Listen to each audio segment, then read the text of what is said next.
Welcome to the Explainer. Have you ever looked closely at a map of the United States and noticed something just a little bit off? It's actually a fascinating geographic mystery hiding right in plain sight. Today, we're diving into the mystery of America's strangely small state capitals. Because really, why are U.S. state capitals so small? Seriously, think about it for a second. If you were driving across the country, you'd quickly realize that the ultimate seats of state government are frequently located in seemingly random, much smaller cities, sometimes literally in the middle of nowhere. I mean, why aren't the massive, bustling metropolises running the show? Well, once you understand the historical logic behind this, it completely reframes how you'll view political geography. Section 1. The Capital City Anomaly. Big cities versus small capitals. Let's look at some very specific examples where massive cultural and economic hubs are just entirely separated from their political centers. Take California.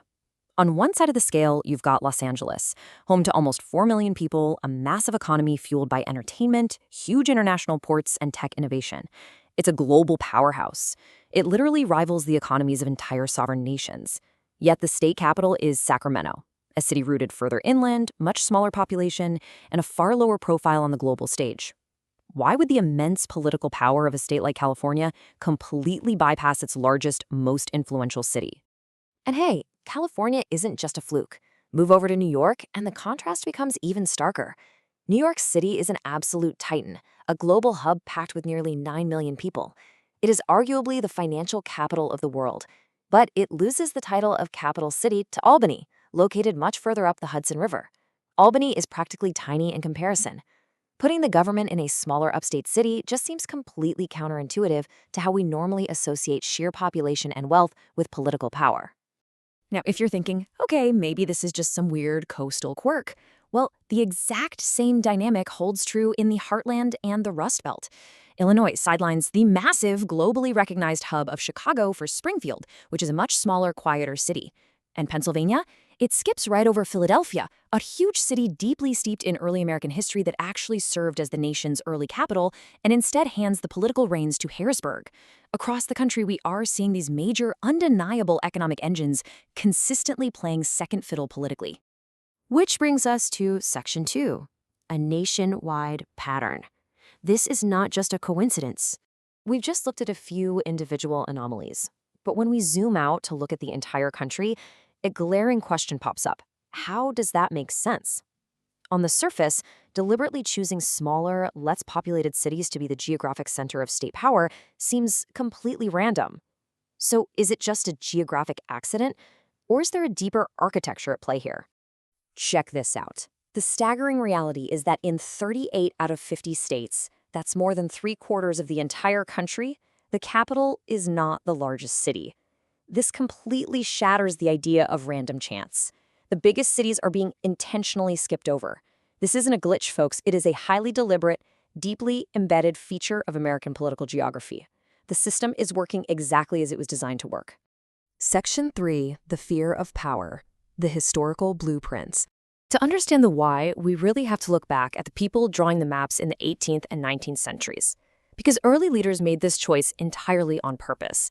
When state governments were first organizing, the people in charge carried a very deep-seated distrust of centralized authority. They actively feared putting the state capital in the biggest, richest cities.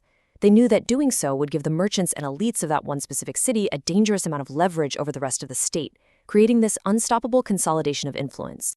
Those early leaders hypothesized that a giant city serving as a capital would act like a massive magnet. Or actually, scratch that, more like a black hole. It wouldn't just pull in all the tax dollars and state revenue, it would suck in all the top politicians, the intense lobbying efforts, and the media attention. If the capital was in the biggest commercial hub, their greatest fear was that smaller towns and rural citizens would be completely overshadowed and utterly ignored by their own government. They absolutely dreaded a system where the urban elite would rule entirely over the rural farmer. So their ultimate solution? It was pretty simple. They chose smaller, more neutral places instead. By placing the ultimate seat of government in a Sacramento, an Albany, or a Springfield, the goal was to evenly spread out the power. Often, they deliberately chose a geographic center point within the state. That ensured everyone had to travel roughly the same distance to reach the government, creating a much more neutral playing field. They meticulously designed the system to make sure no single giant city could politically dominate the entire state apparatus. Section 4, Shaping Modern America. The legacy continues. It's a fascinating piece of history, but what's wild is that this old decision still actively shapes America today. What you should really take away from this is that a deliberate, centuries-old strategy to avoid centralizing power is still dictating the political dynamics of the United States right now.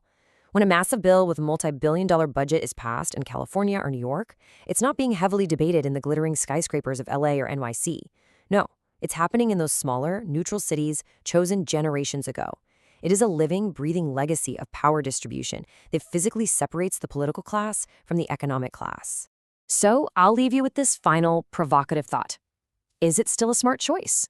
Does this historical power distribution strategy actually make sense in our modern, highly urbanized world? Does keeping politicians out of the biggest economic hubs keep them grounded and fair to rural areas? Or does it just isolate them from where the vast majority of the population actually lives, works, and drives the economy? It's a brilliant debate to chew on the next time you look at a map. Thank you so much for joining me for this explainer, and keep seeking out the fascinating structures that shape our world.